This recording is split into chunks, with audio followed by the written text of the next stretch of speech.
Welcome back to Sabda Youth. Thank you semuanya, halo semuanya, selamat malam semuanya. Saya secara pribadi senang karena hari ini sudah masuk di episode kedua di live Instagram Sabda Youth. Nah, Sabda Youth ini apa? Sabda Youth tentunya adalah acara ngobrol bersama dengan tema-tema yang menarik karena obrolannya bukan sembarangan obrolan yang ngalor ngidul ngetan ngulon gak jelas, tapi membahas topik-topik kekinian, topik-topik mengenai kehidupan anak muda dan melihatnya dari sudut pandang Alkitabiah. Kenapa harus seperti itu? Karena visi dari Sabda Youth adalah mempersiapkan anak-anak muda untuk dapat hidup sesuai dengan panggilan Allah bagi generasinya atau bagi teman-temannya, bagi rekan-rekannya, dan bagi semua lingkungannya. Oke, tidak berlama-lama lagi. Sebelum kita memulai obrolan kita, alangkah lebih baiknya memang kita berdoa terlebih dahulu. Oke, mari kita berdoa, Bapak dan juga Ibu. Saya yang akan pimpin berdoa. Mari kita berdoa. Tuhan Yesus, terima kasih, mengucap syukur malam hari ini Engkau pertemukan kami melalui Instagram Live Sabda Youth. Tuhan, kami akan membahas satu topik yang menarik. Tuhan yang pimpin sepanjang obrolan kami, sehingga tetap firman Tuhan yang kami bicarakan, sudut pandang-Mu yang tetap kami pakai Tuhan, sehingga hidup kami semakin serupa dengan firman Tuhan. Kami bersyukur, kami serahkan semua peralatan juga yang kami gunakan, biarlah semua bekerja dengan baik malam hari ini. Kami serahkan semuanya, ya dalam nama Yesus Kristus kami mengucap syukur dan berdoa. Amin. Amin. Oke. Oke, nah sebelum saya spill topiknya, untuk teman-teman semua yang hadir malam hari ini jangan sungkan, jangan malu untuk beri komentar. Jika nanti ketika di tengah-tengah obrolan ada mungkin pertanyaan, ada respons, ada dari topik-topik yang kami obrolkan, tiba-tiba terpikir sesuatu atau mungkin mau membandingkan atau apapun, jangan sungkan untuk memberi komentar. Oke. Nah, Bapak dan Ibu, Pak David dan Ibu Yulia, topik obrolan kita malam hari ini nih sangat menarik. Karena minggu lalu kita sudah membahas kasih melalui hari Valentine, dan minggu lalu, hari kasih sayang itu kita sepakat bahwa hari Valentine sebetulnya tidak ada masalah untuk kita rayakan, karena memang itu salah satu wujud ekspresi kita dalam mengekspresikan kasih itu sendiri, terutama kepada orang-orang di sekitar kita. Nah, hari ini kita akan berbicara tentang mengasihi diri sendiri. Nah, topik ini yang cukup kontroversial sebenarnya. Kenapa? Karena kita akan melihatnya dari sudut pandang Alkitab yang mungkin sedikit berbeda gitu dengan sudut pandang dunia yang seperti biasanya. Nah, langsung saja nih, saya bertanya ke Ibu Yulia terlebih dahulu. Gimana sih Bu, apa sih artinya mengasihi diri sendiri itu, khususnya dalam Alkitab ya Bu? Ya, mungkin sebelum masuk ke Alkitab ya, kita akan ngomongin dulu sedikit tentang self-love atau yang disebut sebagai mengasihi diri sendiri. Nah, sebenarnya kata self-love sendiri itu mulai banyak dipakai sekitar tahun 60-an gitu ya. Karena pada saat itu ada seakan-akan ada movement gitu ya, ada gerakan self-love. Nah, gerakan self-love ini didukung oleh orang-orang hippies pada saat itu gitu ya, karena mereka sudah capek melihat keadaan dunia yang kacau balau, karena setelah perang dunia kedua dan ada banyak akses-akses yang lain gitu ya. Mereka mulai melihat bahwa orang-orang tidak peduli, bahkan mereka saling membenci satu dengan yang lain.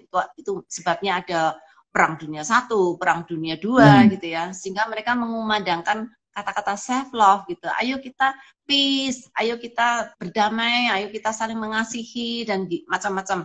Dan mereka melihat orang tua mereka juga sibuk dengan hal-hal yang politik gitu ya. Akhirnya mereka melihat bahwa tidak ada orang lain yang bisa mengasihi diri sendiri, mengasihi saya kecuali diri sendiri. Sehingga mulailah ada semacam gerakan self love yang mungkin lebih menjurus ke hal-hal yang kurang tepat gitu ya. karena mereka mulai tidak peduli dengan pemerintah, mulai mereka mengutamakan kepentingan diri gitu. Yang penting saya happy, nggak peduli kalau orang lain happy gitu ya, sehingga lebih ke hal yang agak distraktif gitu ya terhadap masyarakat sekitar. Tetapi kalau kita lihat definisi dari self love secara sekuler itu memang keadaan di mana seseorang itu memberi penghargaan atau perhatian terhadap diri sendiri dengan cara-cara yang ya seharusnya lebih positif gitu ya. Seperti kita bisa menerima diri sendiri dengan lebih baik gitu. Tidak mengkritik diri sendiri terus-menerus, tidak membenci diri, bisa menerima apa adanya, bukan hanya kelebihan, termasuk juga kelemahan. Lalu mulai juga melihat bagaimana kita bisa care, merawat diri sendiri, tubuh kita dengan baik, dan kita tampil menyenangkan, sehingga kita happy dengan diri sendiri. Ya, secara umum memang self love itu merupakan satu ekspresi di mana kita tuh harus memberi perhatian kepada diri sendiri, gitu ya, memberi penghargaan lah gitu. Kalau orang lain nggak menghargai saya, paling tidak saya harus menghargai diri sendiri, gitu ya. Dan itu juga memberi satu semangat di mana kita mulai melihat diri kita dengan cara-cara yang kita inginkan, gitu ya. Nah, kalau dilihat dari sudut pandang Alkitab, sebenarnya Alkitab berbicara baik itu segi positif atau negatif dari self love. Jadi Alkitab tidak melawan self love gitu ya. Tetapi Alkitab banyak memberikan warning tentang self love untuk berhati-hati gitu ya. Nah, kalau melihat dari beberapa ayat Alkitab, misalnya kasihlah sesama manusia seperti dirimu sendiri gitu ya. Itu mereka menganggap bahwa itu berarti mengasihi diri sendiri itu positif. Ya, betul, tapi kalau melihat dari keseluruhan kebenaran Alkitab, Alkitab tidak pernah mendorong kita untuk mengasihi diri sendiri, bukan perintah gitu ya. Kalau itu dicantumkan di dalam ayat itu karena orang lain. Maksudnya kalau kasihlah orang lain, kayak kamu tuh mengasihi diri sendiri itu loh, kayak gitu. Jadi Alkitab tuh sebenarnya sudah assume, sudah berasumsi bahwa kita tuh pasti mengasihi diri sendiri. Kita diciptakan oleh Tuhan segambar dengan Allah, dan kita sudah dibekali Allah dengan satu penghargaan terhadap diri sendiri. Jadi Tuhan sudah tahu otomatis kita tuh pasti mengasihi diri sendiri. Contohnya apa? Ya kalau saya sakit, saya pasti pergi ke dokter. Nggak mungkin dong saya akan terlantarkan diri sendiri gitu ya. Kalau saya lapar, saya makan. Kalau saya haus, saya minum.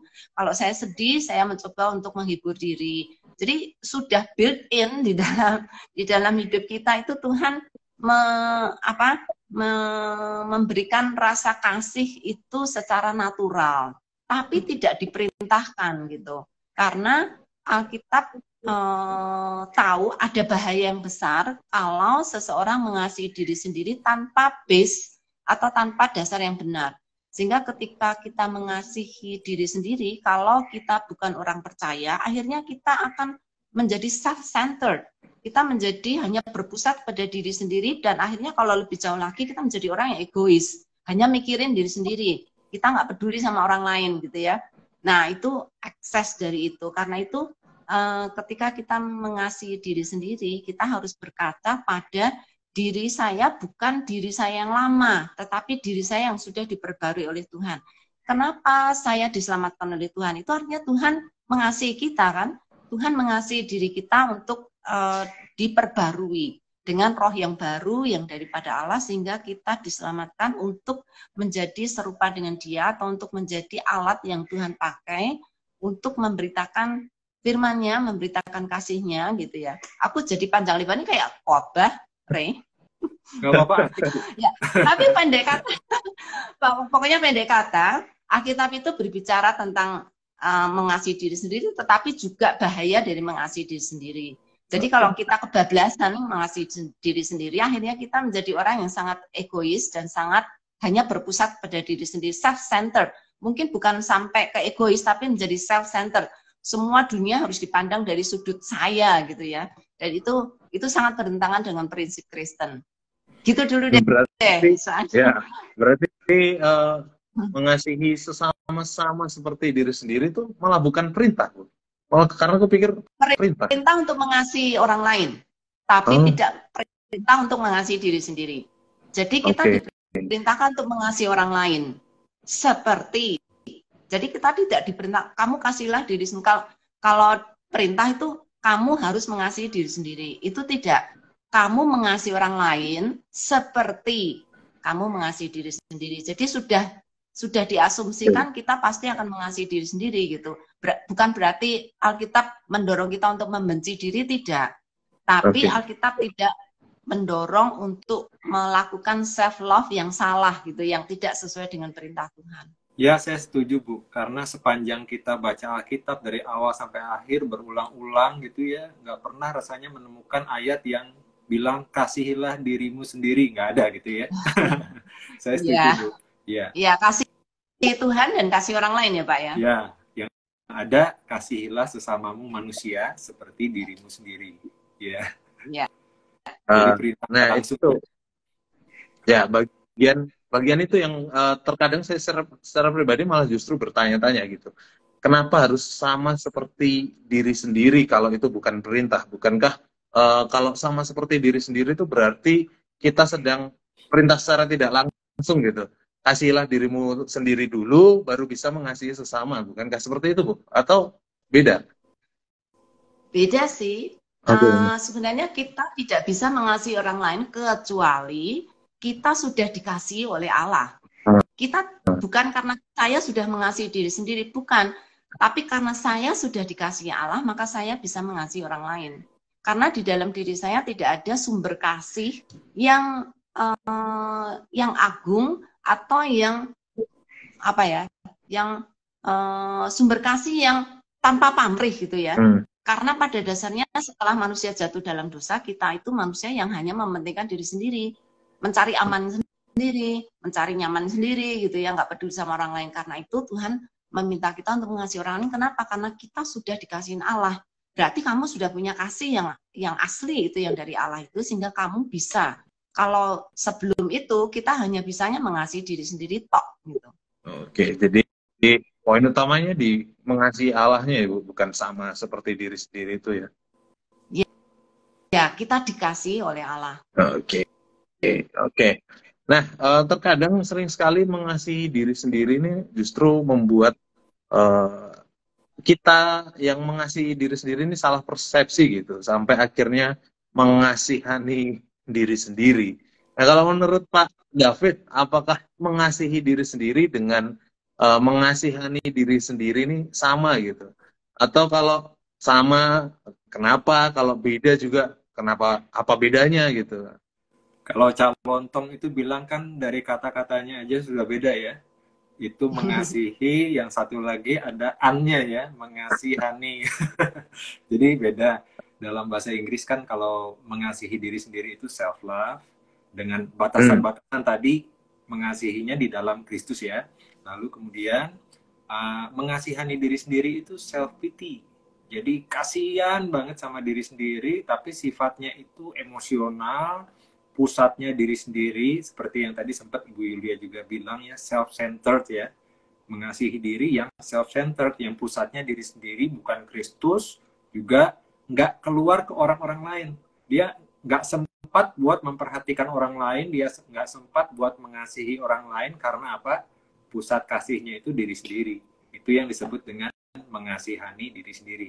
Misalnya, kalau ada orang yang biasanya menderita ya, ngalami kesulitan, kok keluarga saya seperti gini, nggak seperti teman-teman saya yang hidupnya lebih baik. Mereka punya mobil, keluarga saya buat makan aja susah, misalnya seperti itu. Saya termiskin di dunia, kadang-kadang gitu ya. Itu mengasihani diri sendiri. Paling miskin. Ya, beda ya. Dengan mengasihi diri sendiri itu agak beda jauh sebetulnya ya. Misalnya mengasihi diri sendiri itu contohnya yang gampang, simpel itu dengan tidur nggak begadang. Tidur lebih awal, itu kan mengasihi diri sendiri ya. Bukan mengasihani toh, tapi mengasihi diri sendiri. Karena mengasihi diri sendiri, saya tidur lebih awal, saya olahraga, karena itu mengasihi diri sendiri. Dan memang seperti Bu Yulia katakan, awalnya itu self-love, mengasihi diri sendiri, harus karena Kristus. Kita ingat satu ayat kan di dalam Alkitab ya, yang bilang bahwa kita itu dikasihi selagi kita masih berdosa. Kristus sudah mati buat kita. Kita belum ngelakuin apa-apa, kita udah disayang sama Tuhan. Karena itu Tuhan begitu mengasihi kita, kita pun mau mengasihi Tuhan, juga mengasihi sesama, dan kita terima diri kita sebagaimana Tuhan memperlakukan kita. Karena Tuhan itu sayang sama kita, masa kita nggak sayang sama diri kita? Tuhan itu mati buat kita loh, betapa berharganya kita. Jadi kita mengerti bahwa itu membuat kita mengasihi diri kita sendiri. Karena ini berharga nih, Yesus sudah mati buatku. Aku pakai hidupku untuk kemuliaan Tuhan. Seperti itu, Kare, kira-kira. Oke, ya, jadi mengasihani diri itu sering karena kita membandingkan dengan orang lain ya, Pak? Betul. Motifnya itu yang membedakan ya. Outcome-nya mungkin mirip-mirip, tapi motifnya itu yang membedakan. Ada kan misalnya orang yang olahraga supaya langsing seperti artis-artis gitu kan, bener nggak? Kalau misalnya saya nggak langsing, orang-orang nggak akan mau temenan sama saya. Kalau saya nggak langsing, suami saya nggak sayang sama saya, gitu. Itu kan mengasihani diri sendiri. Tapi kalau mengasihi diri sendiri, saya mau olahraga supaya sehat, supaya saya bisa bekerja, supaya saya bisa kuliah, supaya saya sekolah yang baik dengan kesehatan yang Tuhan beri. Seperti itu ya, itu mengasihi diri sendiri. Pak, saya tadi tertohok loh, Bapak bilang ya, kalau betul. Mengasihi diri itu nggak begadang. Aduh, saya sering begadang, Pak. Ya, sebagian kita kadang bergumul dengan itu. Ya. Mengasihi diri bukan menjadi tujuan ya. Maksudnya gini, saya merasa saya mengasihi diri sih dengan begadang. Karena apa? Kalau saya nggak menyelesaikan tugas saya hari ini, dan untuk itu saya harus begadang, maka besok saya akan sangat menderita karena saya akan dimarahin oleh orang-orang yang kerja dengan saya, yang setim dengan saya, atau mereka mengharapkan saya nanti jadi tidak selesai. Jadi kalau saya tidak begadang, tujuannya bukan hanya sekedar tidak begadang atau sekedar tujuannya mengasihi diri, tetapi saya begadang karena ada tugas lain yang kalau tidak saya kerjakan, nanti saya akan menyusahkan orang lain atau bahkan menyusahkan diri sendiri. Misalnya kalau saya mahasiswa, kalau saya nggak selesaikan hari ini, besok tugas saya nggak selesai dan nanti nilai saya akan jatuh gitu ya. Yeah, yeah. Jadi ternyata faktornya lumayan banyak ya Pak ya. Yeah. Tapi mengasihi diri itu bukan tujuan. Tujuannya bukan untuk mengasihi diri, tapi kalau saya tidur tidak begadang supaya saya sehat, sehingga kalau saya sehat saya bisa melayani orang lain. Kalau saya sehat, saya tadi seperti yang Pak David bilang, saya bisa melakukan banyak hal, bisa melayani dan lain-lain. Jadi tujuannya bukan mengasihi dirinya, tapi kalau saya mengasihi diri, saya akan bisa lakukan hal-hal yang lebih baik gitu ya. Ya. Iya, saya punya teman, sebut saja Bapak A gitu ya. Dia itu sangat B aja Pak, bisa nggak? Kenapa? Bapak B. B aja bisa nggak Pak? Oke. Bapak B, dia itu sangat sibuk di kantornya, sampai untuk kegiatan gereja itu dia nggak bisa. Wah, saya nggak bisa, ada rapat di kantor, oh saya lembur di kantor, ini di kantor pekerjaan ini harus saya mengerjakan, kalau orang lain nanti nggak benar. Pimpinan saya mempercayakan kepada saya, dia kerja terus untuk suatu pelayanan yang gereja perlukan, itu dia nggak pernah bisa punya waktu, bahkan anaknya pun itu ngalami kesulitan ketemu atau ngobrol dengan papanya. Dan yang sangat menyedihkan, satu hari dia stroke. Teman saya ini, Bapak B ini ya, Kare ya. Waktu stroke, ternyata dia kan nggak bisa kerja. Dia di rumah terus. Perusahaannya tetap jalan tuh. Bagus terus dia. Perusahaannya tetap jalan, berkembang, lebih berkembang, bahkan tanpa kehadiran dia. Tapi ada sesuatu yang menyedihkan. Apa? Karena stroke, dia nggak bisa melayani. Jadi lebih baik mungkin kerja ya kita secara seimbang. wajar Karena ya. yang kelebihan itu kan biasanya nggak bagus ya, seperti sayur Iya. kelebihan garam akhirnya menyebabkan darah tinggi dan lain-lain ya. Mungkin cerita itu Atau bisa asam urat, diberikan. Kak. Iya. Oke, thank you atas responnya. Jadi yang menarik, aku tangkap satu hal nih tadi dari bedanya mengasihi diri sendiri dan mengasihani diri sendiri adalah motivasinya. Mengasihi itu Iya, lebih ke untuk hal-hal positif dalam diri kita, tapi mengasihani lebih ke hal-hal positif yang dilihat orang lain dalam diri kita. betul. Iya, iya. Oke, nah ini ada tanggapan nih sebelum kita lanjut obrolan kita nih Bapak dan Ibu. Ada tanggapan yang menarik dari Kak Teresia Puspita. Berarti kasih itu anugerah ya? Bukankah sejak awal kita udah punya kemampuan mengasihi sejak kita diciptakan? Gimana nih Bu Yulia? Iya, kita sudah diberikan anugerah oleh Tuhan untuk mengasihi diri, tapi karena dosa, maka perhatiannya menjadi ke diri. Jadi mengasihi dirinya itu menjadi sesuatu yang obsesif gitu. Nah, itu yang jelek gitu ya. Tetapi Allah menyelamatkan kita sehingga kasih kita ditebus juga, termasuk badan kita juga ditebus oleh Tuhan, sehingga kita tidak lagi berpusat kepada diri tapi berpusat kepada Kristus. Nah, itu saya kira titik balik seorang Kristen betul-betul merasakan hidup baru itu ketika pusat dari hidup kita tuh bukan lagi kepada diri, tetapi kepada Kristus. Nah, saya ingat nih Ibu Rahmiati sering sekali memberikan khotbah dan salah satu khotbahnya itu Tuhan menginginkan kita melihat ke kiri, tapi kita maunya ke kanan setelah kita jatuh dalam dosa. Nah, ketika kita melihat ke kanan itu sebenarnya melihat kepada diri. Kalau kita melihat ke kiri itu melihat kepada Allah, dan itu yang Tuhan inginkan. Nah, itu sebabnya dosa itu artinya salah arah gitu. Tidak lagi mengarah ke yang benar. Yang benar itu adalah Kristus. Jadi ketika kita ditebus, arah kita dibalikkan oleh Tuhan kembali kepada Dia. Sehingga semua pusat segala sesuatu itu adalah kepada Dia. Nah, kalau kita tidak ditebus ya kita terus-menerus akan melihat diri, mengasihi diri bahkan, tapi untuk tujuan diri gitu. Mengasihi diri untuk tujuan diri itu artinya saya itu menjadi tujuan utama dalam hidup saya. Nah, itulah yang dilakukan oleh orang dunia yang tidak percaya. Itu tujuan hidup saya adalah untuk diri saya sendiri.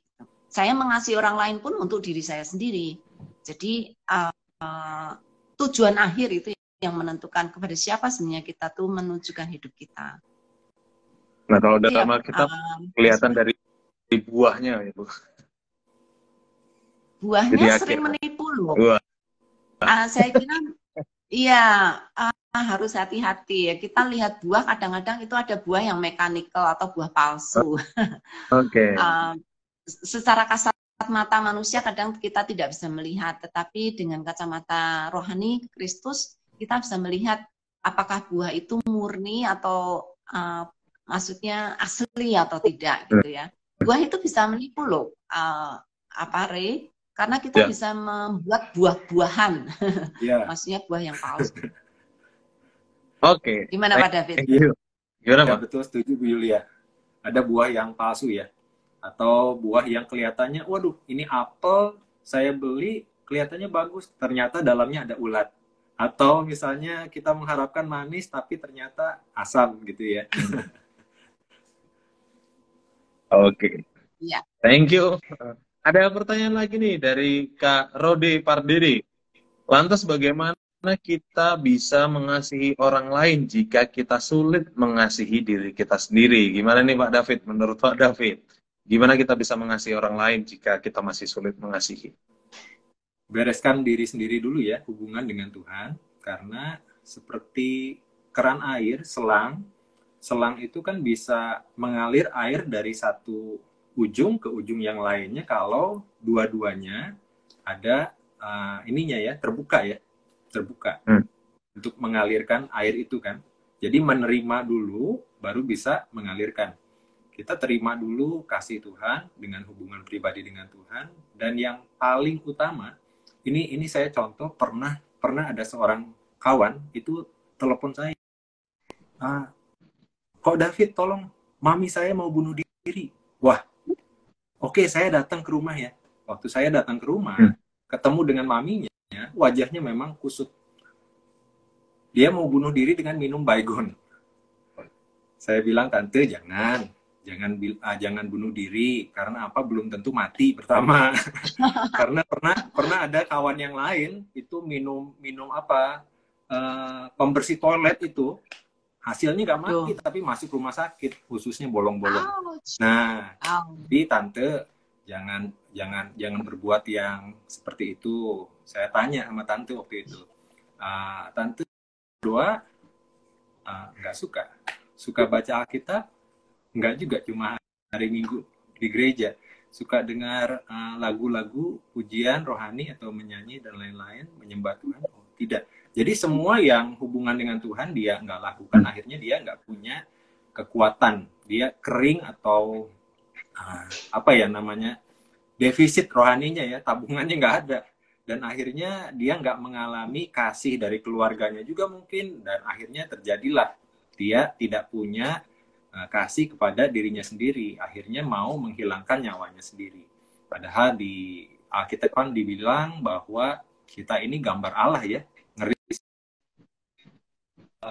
Dan itu contohnya, kita harus juga aktif, nggak cuma sekedar dengar, tapi kita baca, temukan sendiri di dalam Alkitab. Kasih Tuhan itu lewat apa? Lakukan rutin, berdoa, hubungan pribadi dengan Tuhan, itu yang bisa bikin kita itu ngalami, ya saya dikasihi oleh Tuhan. Seperti itu. Dikasihi oleh Tuhan dulu, baru kita mengasihi orang lain. Oke. Nah, sangat setuju Pak David dengan pendapat Pak David. Tentunya harus merasakan kasih Allah sehingga bisa menerima diri dan akhirnya bisa mengasihi sesama. Nah, masih banyak beberapa respon dari teman-teman kita yang sudah berkomentar, dan ini salah satu yang menarik nih.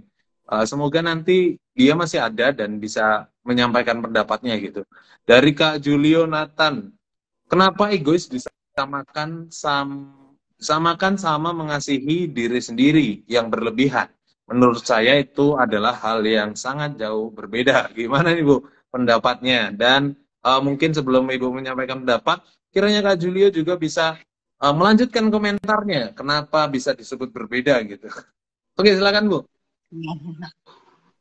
Ya, orang kalau dikatakan, kamu kok egois banget sih, itu artinya kan misalnya ada sepiring roti gitu ya, itu harusnya dipotong-potong dan sudah bisa dibagiin pada orang lain, terus tapi dia simpan untuk diri sendiri. Kita kok egois banget sih, artinya dia nggak mau berbagi. Orang yang egois itu kan orang yang menempatkan diri lebih penting dibandingkan orang lain, sehingga dia tidak peduli sama orang lain karena menganggap dia berhak untuk menerima semuanya gitu ya. Dia mementingkan, egois dan kata lainnya adalah mementingkan diri sendiri.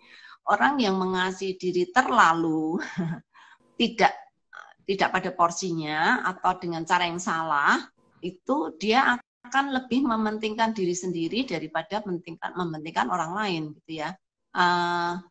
Misal ya, ada banyak contoh ya, tapi kalau saya, mengasihi diri itu bisa dipandang dari sudut dunia ya, bisa dianggap kita tuh merugikan diri sendiri. Kalau saya misalnya mengasihi anak saya gitu ya, dan anak saya sedang sakit, saya relatif tidak tidur. Saya mengorbankan diri saya tidak tidur untuk menjaga anak saya supaya anak saya lebih comfortable dan juga supaya dia cepat sembuh gitu ya. Sehingga saya menyediakan minum dan segala macam gitu ya. Jadi kalau saya egois, aku butuh tidur nih, aku harus tidur 8 jam, kalau enggak aku enggak sehat gitu ya. Terus lihat anak saya sakit, kan jadi egois. Saya tidak terlalu mengasihi diri sendiri dan saya tidak memperhatikan apa yang penting gitu ya. Karena unsur kasih di dalam Alkitab kan juga mengorbankan diri atau memberikan diri kita kepada orang lain gitu ya. Jadi mengasihi diri itu bahkan kadang kita harus rugi gitu demi untuk kebaikan orang lain, karena kalau saya nggak mengasihi diri sendiri, maka bukan masalah mengasihi diri sendiri sebenarnya ya, tetapi ada yang lebih penting daripada memperhatikan diri, sehingga saya mau mengorbankan, gitu ya. Saya pernah Oke, dengar thank you. sharing Bu, dari Bu Yulia, waktu itu sharing 2 Timotius 3 ayat 2 ya. Di sana kondisi manusia akhir zaman dibilang kan, Iya. manusia akan mencintai dirinya sendiri dan menjadi hamba uang dan seterusnya ya. Di terjemahan baru itu ditulis manusia akan mencintai dirinya sendiri. Waktu kita Iya. lihat di bahasa yang lainnya, bahasa Indonesia masa kini, di sana ditulis manusia akan mementingkan dirinya sendiri. Jadi mencintainya di sini konotasinya negatif, ke egois ya. Iya. Iya. Mementingkan diri sendiri. Mungkin dekat juga ya, karena yang mengatakan itu kan bukan kita, tapi definisinya dari firman Tuhan sendiri ya. Ya, nah itu perintah, Pak. Itu perintah di dalam Alkitab lewat Rasul Paulus ya, bahwa hati-hati. Nanti pada akhir zaman akan banyak orang mengasihi dirinya sendiri. Jadi ada sisi negatif dari mengasihi diri sendiri kalau kita tidak hati-hati. Jadi kita sebagai orang Kristen memang harus tahu prinsip yang benar dari mengasihi diri sendiri, supaya tidak seperti apa yang dikatakan Paulus. Nanti orang-orang akhir zaman, dan ini kita sudah hidup di akhir zaman nih, banyak orang lebih mengasihi diri sendiri gitu ya. Betul, dan kita nggak... Makasih Pak diingatkan ayat itu. Kita nggak akan adu argumen soal, mengasihi yang berlebihan itu bukan egois dan lain-lain, karena yang paling penting itu sepertinya buahnya yang tadi Bu Yulia sebut ya.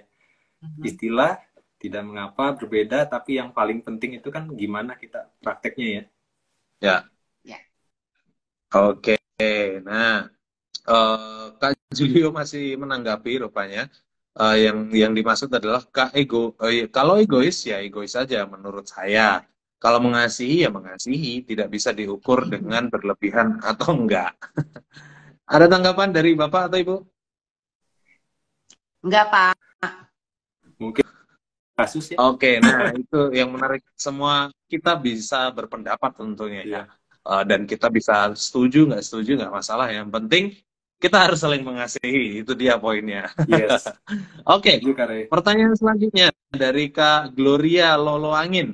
Izin bertanya, bagaimana bentuk kasih orang tua Bapak kepada anak-anaknya? Bapak tidak punya waktu untuk anak-anak, terlalu semangat mencari uang untuk menyenangkan dirinya sendiri. Wah, gimana nih Pak David sebagai sosok Bapak?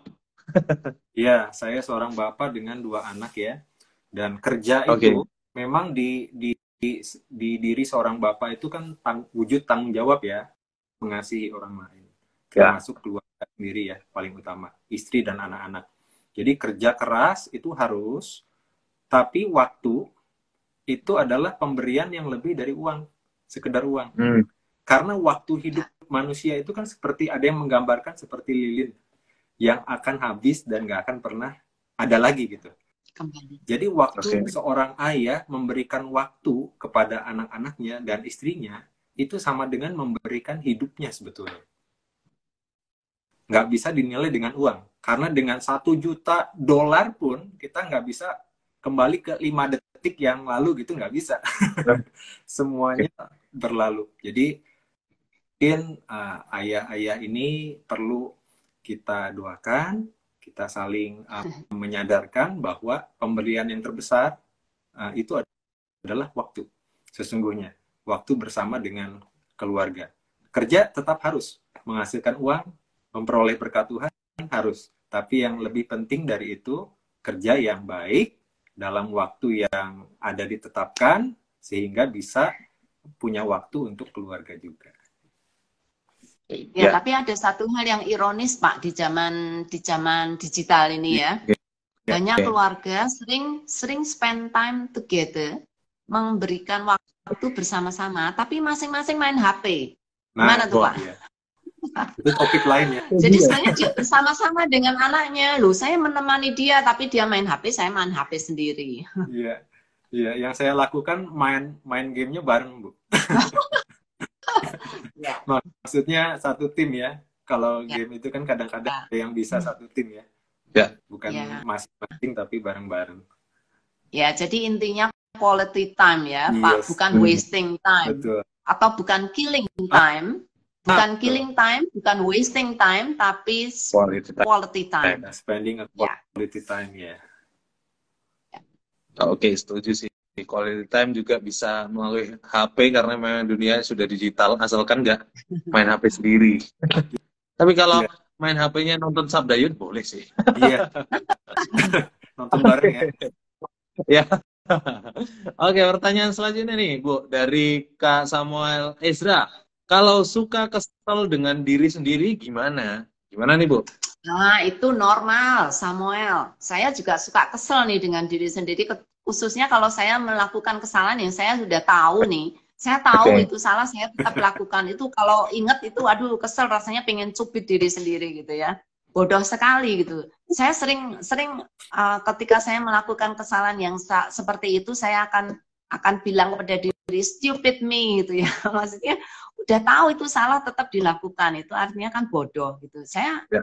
ngaku dengan diri sendiri. Jadi gini, self love itu kadang-kadang gini, kita tuh nggak mau jujur dengan diri sendiri demi saya happy, demi saya nyaman.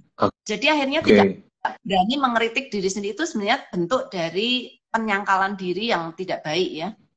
Maksudnya saya apa namanya?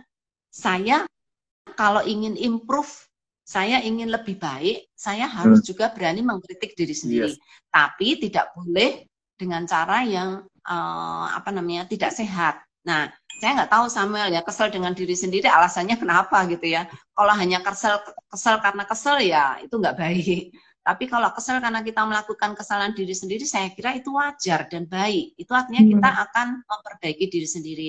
Oh ya, besok lagi saya nggak akan lakukan itu. Itu bodoh sekali, saya nggak mau lakukan itu lagi gitu ya. Jadi Samuel, kalau kesel hanya karena kesel ya jangan gitu ya. Tetapi kalau kesel karena ada alasan sih oke-oke aja. Dan kalau udah kesel jangan terus-menerus gitu ya. Belajar mengampuni diri sendiri. Itu key. Kalau Tuhan sudah mengampuni saya, maka saya pun akan mengampuni diri saya sendiri. Iya. Oh. Dan move on. Iya, jangan sampai merusak barang ya, merusak mobil, motor. Iya. Ya, karena kesal. Ya. Oke, sepakat sekali. Jangan sampai merugikan orang lain dan juga diri sendiri ketika kesal terhadap diri sendiri. Ya, Kak Samuel Ezra juga menanggapi suka salah-salah gitu. Nah, tadi sudah dijawab, wajar, salah itu wajar, dan bentuk kesal itu harus diubah menjadi kritik kepada diri sendiri untuk menjadi lebih baik. Oke, thank you. Selanjutnya nih, banyak sekali respon, puji Tuhan, dari Kak Christian Eka. Ada yang menerapkan kebalikan dari self-love, yaitu merasa tidak layak dikasihi. Jadi nggak perlu memberi perhatian terhadap diri sendiri. Bagaimana tanggapan Ibu Yulia dan Pak David? Ini spesifik kepada dua guest kita. Gimana nih Pak, Ibu? Bapak dulu deh. Bapak dulu deh. Oke, Bapak dulu. Iya, jadi menerapkan kebalikan dari self-love ya. Merasa nggak layak dikasihi. Jadi dia nggak perlu memberi perhatian terhadap diri sendiri. Padahal memang yang paling baik itu kan seimbang ya.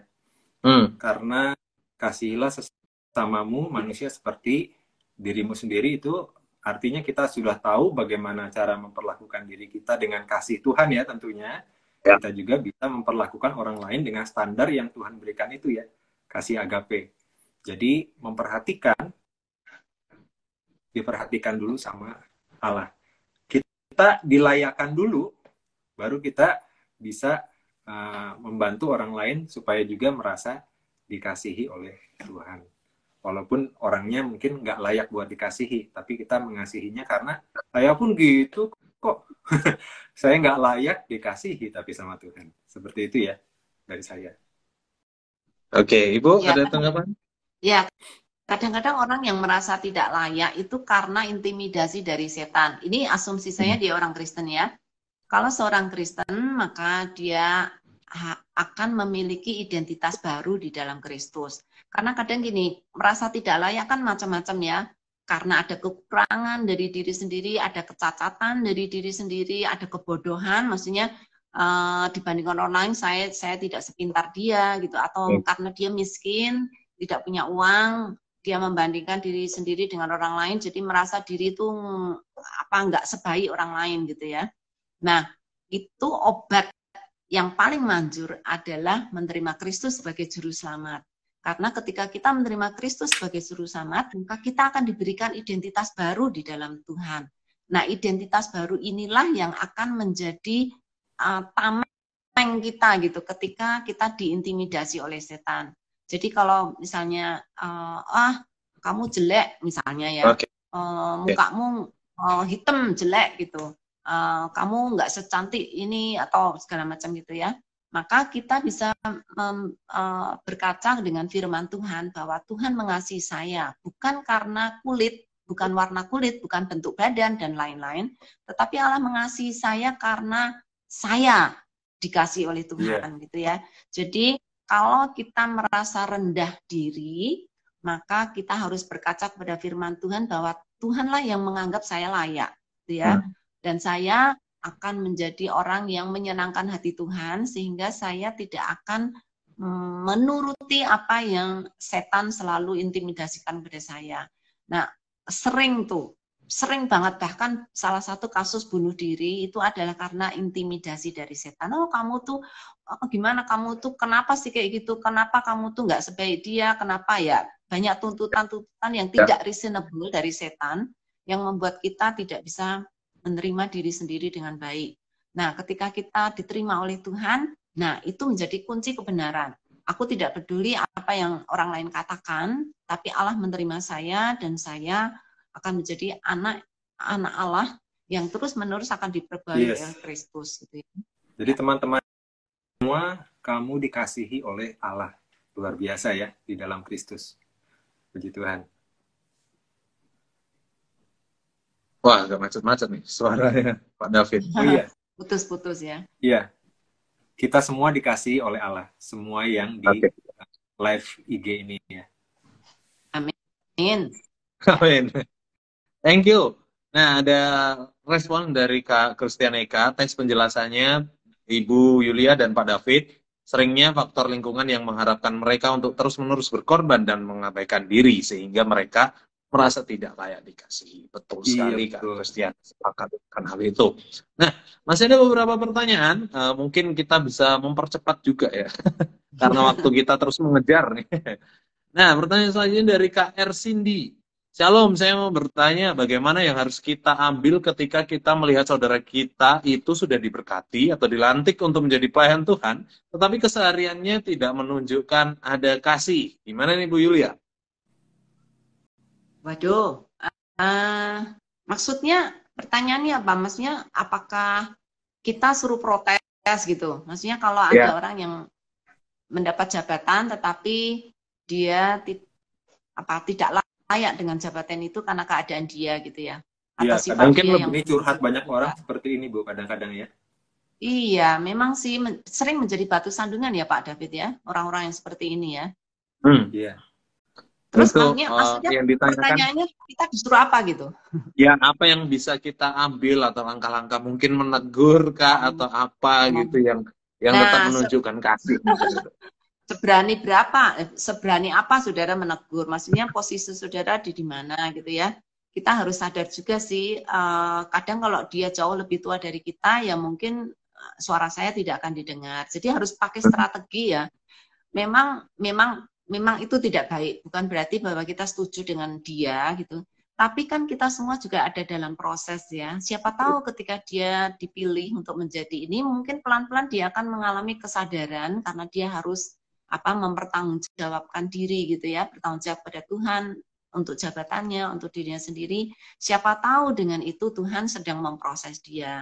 Tapi yang jelas kita tidak boleh menghakimi. Artinya gini, dia tuh memang orang yang kayak gitu, nggak mungkin dia akan berubah. Itu kita sudah menghakimi ya, kita bukan Tuhan. Kalau Tuhan mengubah dia, bisa saja. Apa yang mustahil bagi Tuhan tidak ada, semua bisa diubah oleh Tuhan kalau Tuhan sudah berkenan gitu ya. Jadi ya kita harus sabar dengan orang lain, seperti kita sabar sabar dengan diri sendiri.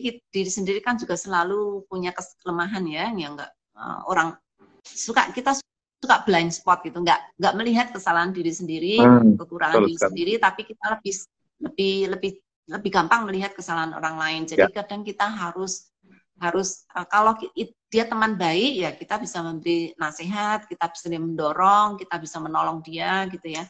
Tapi kalau kita tidak kenal sama sekali, mungkin kita bisa pakai orang lain yang kenal dia.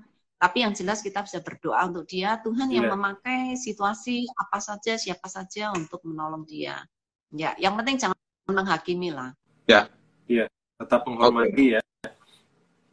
Berdoa, tetap menghormati. Sesekali ingatkan boleh juga dalam kasih. Ya. Karena hamba Tuhan sharing bahwa dia itu sangat menghargai kalau ada keluarga atau jemaat yang berani mengkritik atau menegur dia, walaupun saat itu dia nggak terima gak dongkol, tapi dia kedepannya lebih menghargai gitu. Waktu kritikan, saran, masukan itu disalurkan dengan kasih ya. Ya, salah satu bentuk kasih. Ya. Iya. Salah satu bentuk kasih itu adalah kita tidak ini dari 1 Korintus 13 ya. Kasih itu tidak suka pada ketidakadilan, ya. Suka kepada keadilan dan tidak suka kepada ketidakadilan. Jadi kalau kita melihat sesuatu yang tidak adil, kalau kita menegur itu bukan berarti kita sombong gitu ya.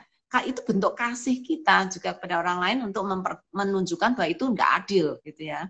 Jadi 1 Korintus 13 harus dibaca baik-baik dan dihafal karena ada banyak hal yang kita sering salah mengerti dengan kasih ya.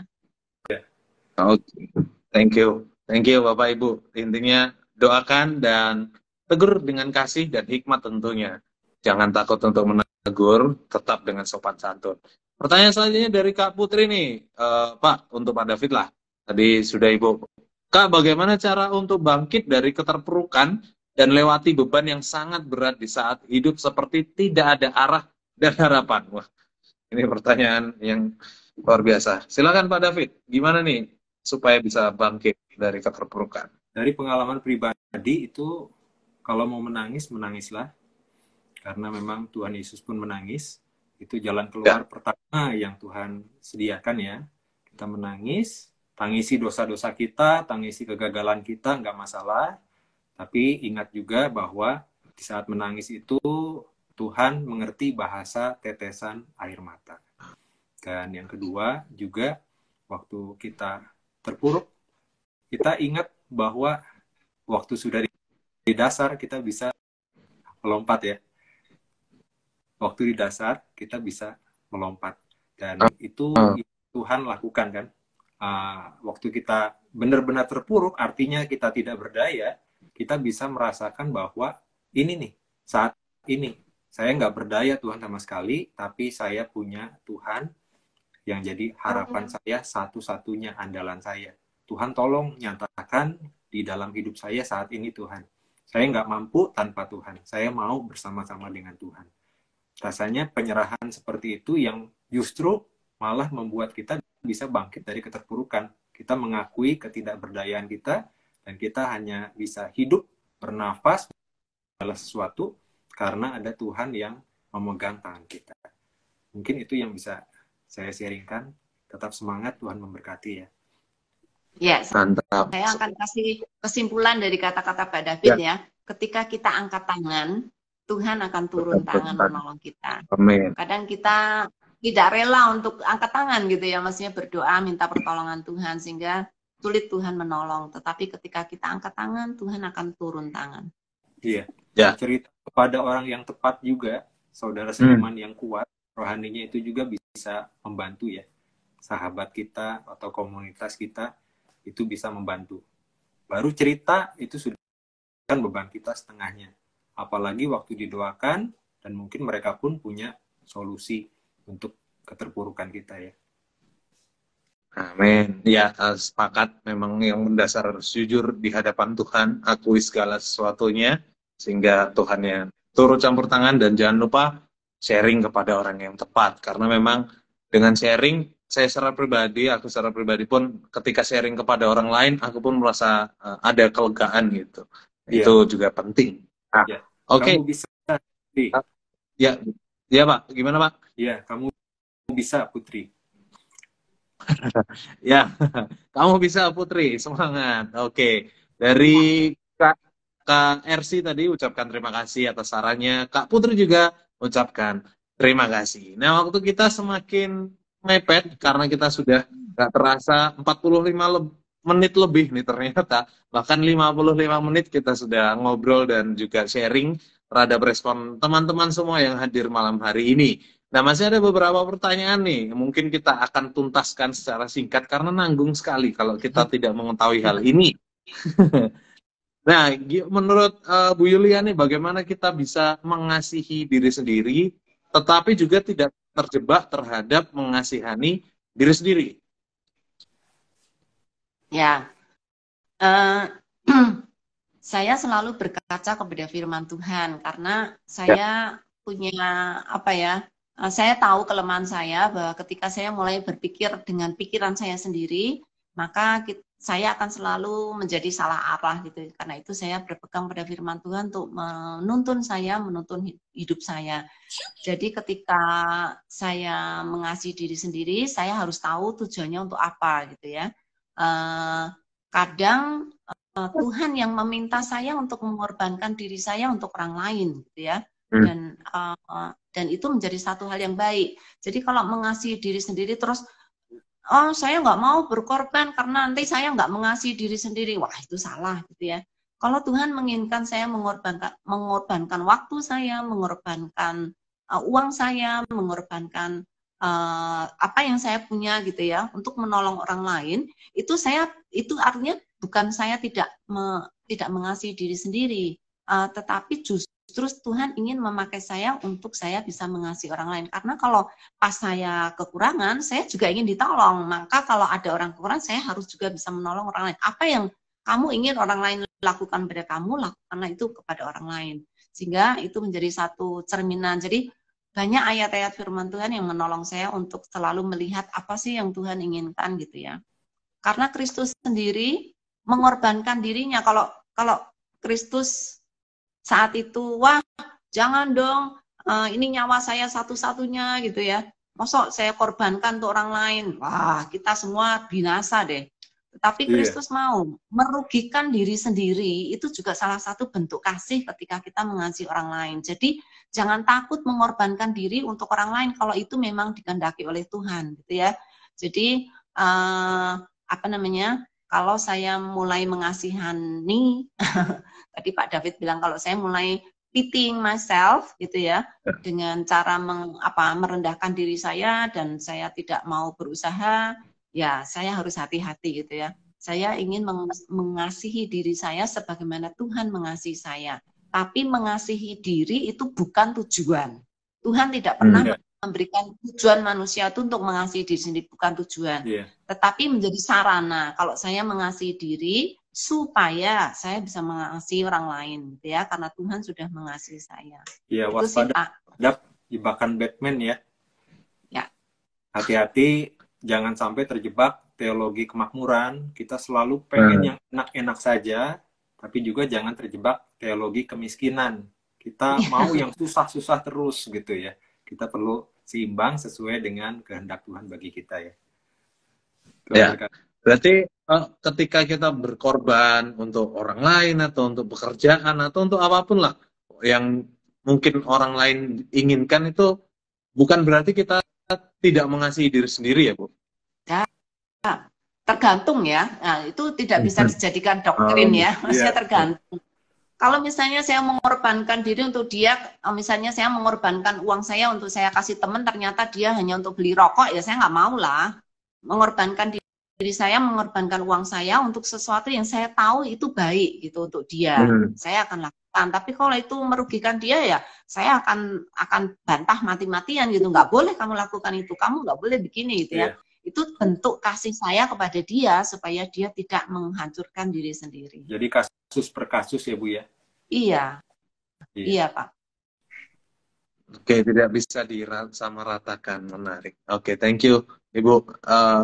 Untuk Pak David, gimana kalau mungkin ada yang sedang mempercantik diri. Biasanya ini operasi plastik. Eh, Cenderungnya sih cewek sih yang operasi plastik, walaupun cowok juga ada. Atau yang laki mungkin ke fitness untuk memperbaiki badan supaya terlihat kekar gitu. Atau Iya. bodybuilding gitu. Apakah itu sedang dikatakan mengasihi diri sendiri atau merawat diri sendiri? Gimana, Pak? Nah, gimana nih menurut teman-teman yang di IG Live ini, boleh juga komentar ya. Setuju Ya, atau enggak, punya pendapat juga ya. Betul, Karena ini betul menarik sekali. ya, operasi plastik ya. Operasi plastik itu lagi tren ke zaman sekarang, tambah lama tambah banyak, apalagi banyak artis-artis yang operasi plastik. Dan oplas Benar. ini bukan bukan cuma sekedar apa ya, plastik kresek gitu yang ditempelin ke badan kita, bukan ya, tapi perubahan-perubahan yang dilakukan terhadap tubuh kita, baik itu bagian wajah ataupun badan, sedot lemak pun termasuk. Jadi itu yang rekonstruksi wajah, gigi dan lain-lain, alis, itu termasuk operasi plastik. Jadi operasi plastiknya sendiri itu tidak salah ya, maksudnya netral. Dan Alkitab juga Oke. nggak menyebutkan khusus tentang operasi plastiknya itu boleh atau tidak boleh. Yang menentukan akhirnya itu motif atau tujuannya itu diadakan operasi Hmm. plastik itu. Seperti misalnya kalau ada seorang wanita, dia kecelakaan lalu lintas, lalu kemudian bagian wajahnya ada yang luka dan akhirnya tidak enak dipandang. Boleh nggak operasi plastik? Saya rasa nggak masalah ya. Nggak masalah kalau ada sesuatu yang dirasa untuk pemulihan. Tapi kalau seandainya ada seorang wanita juga, dia merasa nggak puas dengan bentuk hidung saya, ini bentuk hidung saya ini nggak bagus ini, saya pengen seperti artis itu. Lalu kemudian dia ubah hidungnya. Jadi mancung, padahal sebelumnya itu nggak seperti itu ya. Dan wajahnya itu mungkin bisa lebih cantik atau nggak lebih cantik. Dan biasanya kecenderungannya sesudah operasi yang satu, mulai lagi operasi yang lain. Pipi, Pak, facelift, kemudian bibir bentuknya, dan lain-lain akan sulam, terus sulam alis. dia tambah-tambah terus. Karena apa? Ada kekosongan di dalam dirinya. Itu yang nggak boleh ya. Itu yang tadi. Orang bilang kan, apa namanya, hidup tanpa Yesus itu seperti donat. Tengahnya ada lubang di dalam hatimu yang nggak bisa diganti dengan apapun, termasuk dengan operasi plastik. Nah, jadi tergantung motif dan tujuannya ya. Bodybuilding pun itu termasuk yang kalau kalau tidak berlebihan itu nggak masalah, saya Hmm. rasa. Karena untuk kesehatan fitness. Tapi kalau bodybuilding yang berlebihan sampai akhirnya terobsesi ingin badan yang besar-besar seperti Hulk gitu, atau yang luar biasa besar sehingga menghabiskan banyak uang, menghabiskan banyak waktu di gym, akhirnya foto-foto selfie, diangkat bajunya sedikit, tampilkan otot-ototnya gitu ya. Itu mungkin agak berlebihan dalam mencintai atau self love-nya ya, Hmm. karena sepertinya bukan itu yang ingin ditampilkan. Harusnya ada Kristus yang ditampilkan lewat diri kita ya, penggunaan waktu kita dan uang kita jangan habis untuk itu. Dan biasanya orang yang kekar-kekar itu kan karena supaya diterima orang lain, dianggap gagah, termasuk saya waktu itu sempat juga fitnah dan akhirnya pasangan saya protes, fitness Hmm. terus nggak pernah punya waktu buat dia. Nah, saya pikir dengan badan yang bagus, dengan otot yang kuat, badan yang tegap, pasangan saya bakal lebih sayang sama saya. Padahal bagi dia itu nggak penting. Yang lebih penting itu komunikasi, ngobrol-ngobrol itu sudah lebih dari cukup. Jadi yang pria-pria nih, teman-teman, yang dicari wanita itu bukan bentuk badannya yang luar biasa, tetapi lebih ke komunikasi, kedalaman hatinya ya. Itu mungkin Kak Ray. Semoga jadi berkat. Oke, ya, thank you. wow, udah jam Beberapa, 8 lebih nih. ya, ada beberapa rekan-rekan yang setuju tentunya dari Kak Joy. Boleh dong merawat diri, tujuannya yang harus dinilai. Betul tujuannya sekali. Dan Kak Tapi Lulu, saya akan cerita sedikit ya. Saya punya teman ya, dia dulu. sekretaris dari satu gereja. Sibuk sekali dia. Hmm. Nah, tiba-tiba saya dengar dia meninggal. Saya kaget, Wah. loh kok bisa meninggal? Ternyata dia terlalu banyak minum suplemen dan Oh. badannya tidak kuat sehingga hancur. Tujuannya adalah untuk mengasihi diri sendiri supaya saya kuat, supaya saya selalu fit, Hmm. supaya saya bisa bekerja dengan baik. Tapi ternyata caranya salah. Jadi minum-minum suplemen yang terlalu banyak ternyata itu merusak badan gitu. Jadi ya namanya mengasihi diri ternyata definisinya luas ya Pak ya. Iya, Luas banget gitu. Kita bisa bisa sangat salah ketika kita tidak mengenal diri sendiri gitu ya, seberapa jauh sebenarnya kita tuh membutuhkan hal-hal itu. Bahkan ada banyak orang yang dulu bekerja keras terus ingin menikmati kekayaannya yang sudah luar biasa, tapi ketika dia tidak bekerja malah dia apa namanya, malah jatuh sakit, malah tidak bisa berdiri lagi betul. gitu ya. Jadi aneh gitu. Maksudnya ada orang yang kerja keras terus habis sudah saya akan lepaskan semuanya, saya sekarang akan menikmati hidup. Ketika itu sudah terjadi malah dia kehilangan semuanya. Iya, Badannya menjadi tidak kuat lagi.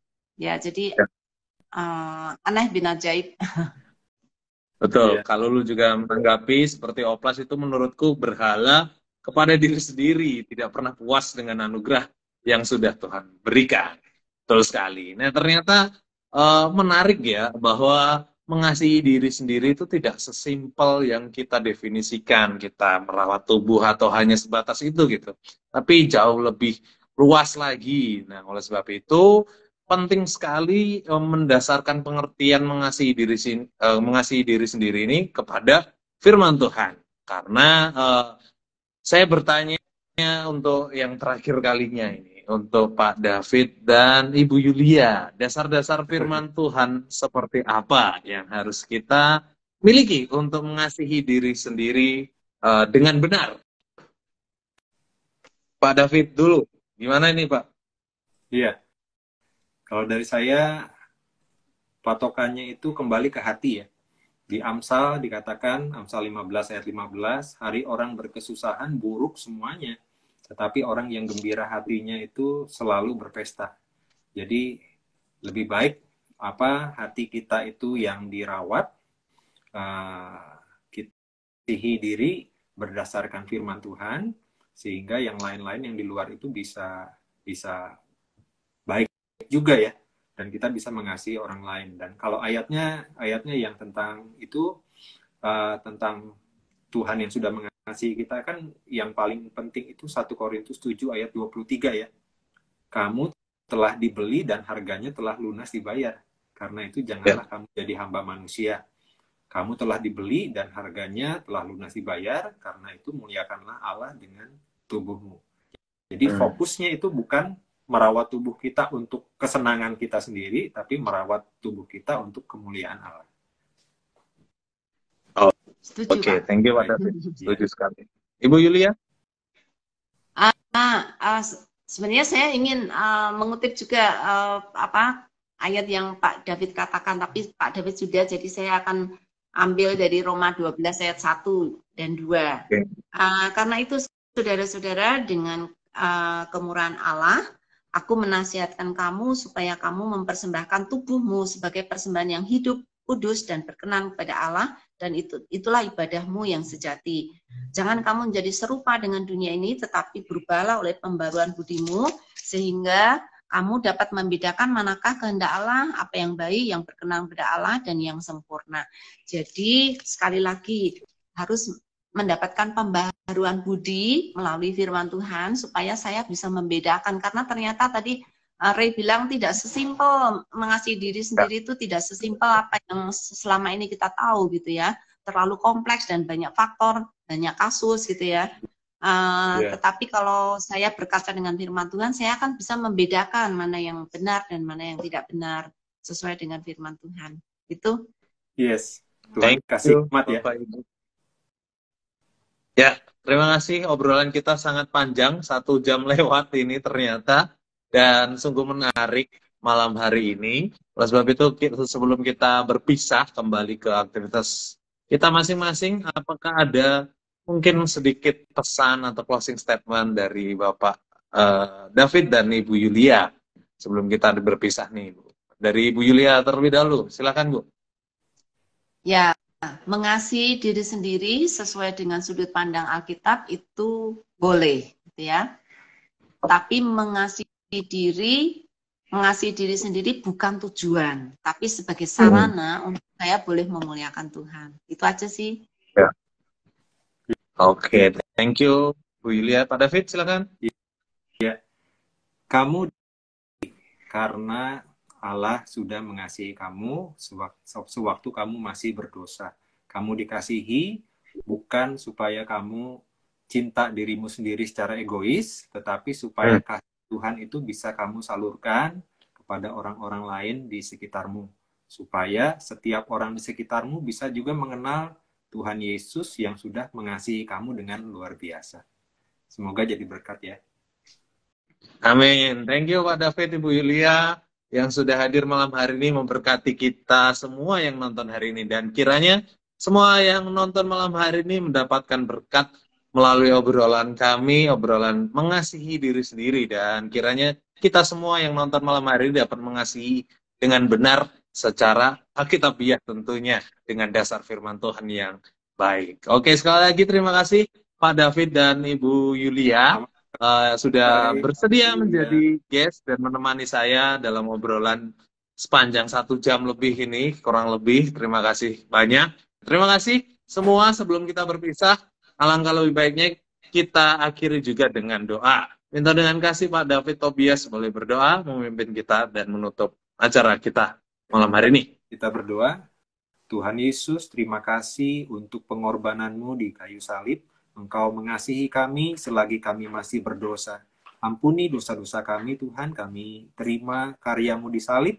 Kami percaya kami sekarang adalah anak-anak Allah yang sudah ampuni dosanya. Dan kami mau hidup untuk memuliakan Allah. Pimpin supaya setiap apa yang kami lakukan di dalam kehidupan kami menjadi berkat lewat sikap, perkataan, lewat perlakuan kami. Sehingga orang-orang di sekitar kami, terutama keluarga kami, mereka juga dapat mengenal kasih Allah, kasih yang mau berkorban untuk kami. Kami berdoa juga Tuhan supaya pelayanan Sabda dan juga semua teman-teman kami di IG Live ini diberkati dengan sisi keluarganya, sehingga menjadi berkat bagi keluarga-keluarga lainnya, diberkati untuk memuliakan nama Tuhan. Terima kasih Tuhan, biar kasih kami senantiasa dipenuhi dengan kasih Tuhan.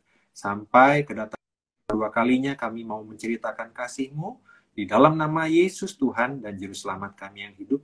Kami telah berdoa dan mengucap syukur. Amin. Amin.